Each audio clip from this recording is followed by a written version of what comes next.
Bonjour à toutes et bonjour à tous, ici Nathalie Rotrambeau. Eh bien, notre sujet du jour, la procrastination. Qui ne l'a pas connue peut lever le doigt. Je pense qu'on ne va pas être très nombreux. Enfin, je fais partie de ceux qui ont expérimenté cette fameuse procrastination, cette stratégie de l'évitement.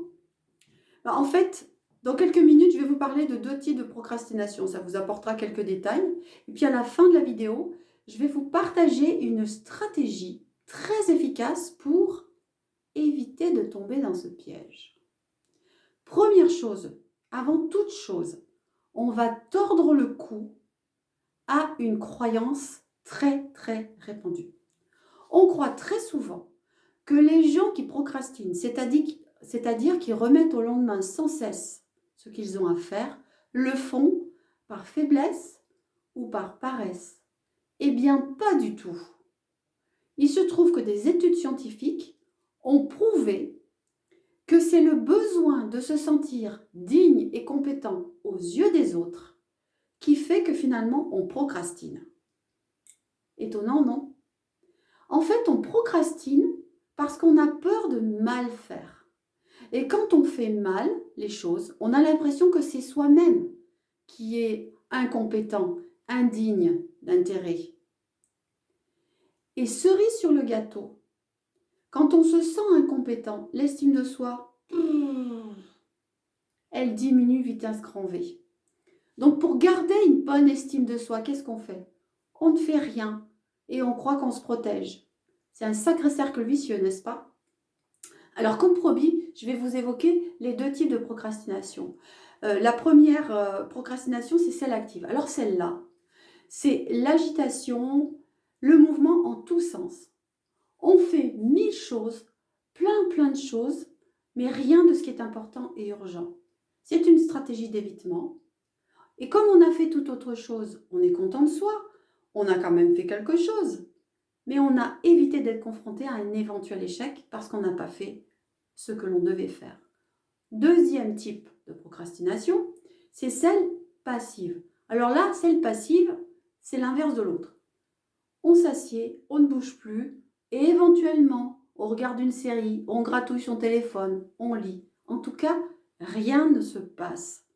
Comme on ne fait rien, aucun risque de subir un échec. Dans la procrastination, on est écartelé entre la volonté de réussir et la peur de l'échec. Et c'est cette dualité-là, cette tension à l'intérieur de nous qui est très destructrice et qui fige toute forme d'action. Alors pour sortir de ce cercle vicieux, ce qui est important, c'est de comprendre le mécanisme de la procrastination et de comprendre l'impact que ce mécanisme a sur l'estime de soi. Parce qu'en comprenant mieux le pourquoi du comment, on aide à surmonter et à désamorcer cette bombe. Alors je vais vous donner des trucs. Je vous ai promis de vous donner des trucs. Je vais vous en donner et pour ça je regarde mes petites notes. Vous avez, si vous voulez, dans un premier temps, il y a deux étapes, de grandes étapes. La première chose, c'est vous poser la question, est-ce que je tourne autour du pot? Et quand vous faites ça, vous marquez une pause. De fait, vous marquez une pause et vous mettez de la conscience sur le mécanisme qui est en train de se mettre en place. Et puis, deuxième chose à faire, c'est pour stopper le système, vous allez mettre en œuvre ce qu'on appelle la stratégie du strict minimum. Et elle se déroule en 3 étapes. Pas d'inquiétude, je m'explique tout de suite. Il y a 3 points, donc 3 étapes comme je vous le disais. Numéro 1, c'est vous faites ce que vous avez à faire sans négocier avec votre cerveau. Vous agissez. Un point, c'est tout. Vous savez que vous devez ranger votre bureau. Vous ne vous demandez pas pendant midi à 14h, eh bien, est-ce que je vais ranger mon bureau? Peut-être oui, peut-être non. Non, vous savez que vous avez à le ranger. Vous le faites. Un point, c'est tout. Vous ne négociez pas avec votre cerveau. Deuxième chose, quand vous avez agi, offrez-vous une vraie récompense. Quelque chose qui va vous faire vraiment plaisir.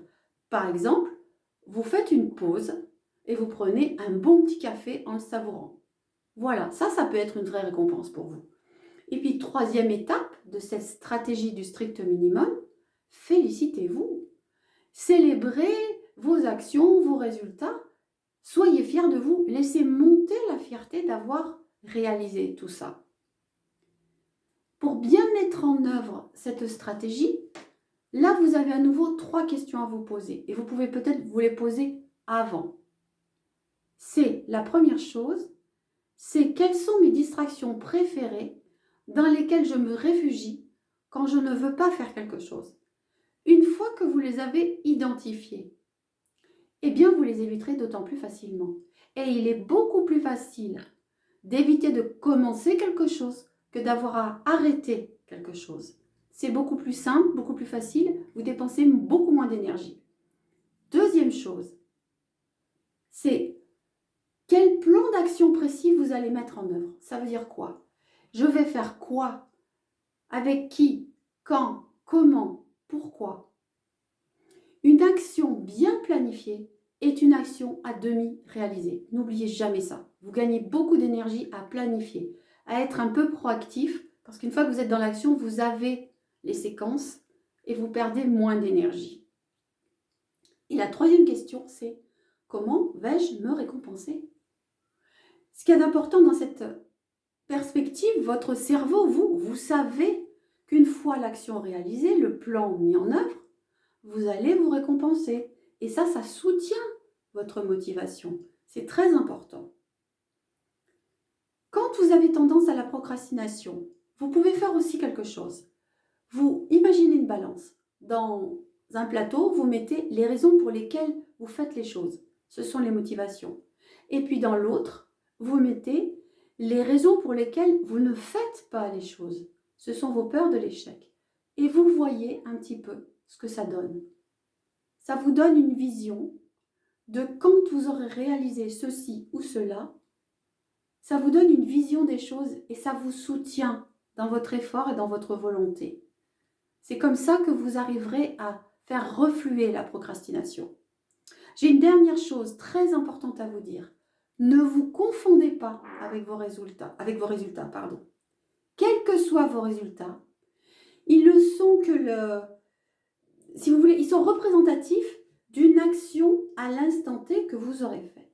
Ça n'est pas vous dans votre entier, c'est une action à l'instant T. Ça veut dire que même si vous êtes déçu du résultat que vous avez obtenu, pour soutenir encore mieux votre motivation, voilà ce que je vous propose. Imaginez que vous n'avez jamais perdu votre temps. Vous apprenez toujours, même si vous n'êtes pas satisfait des résultats.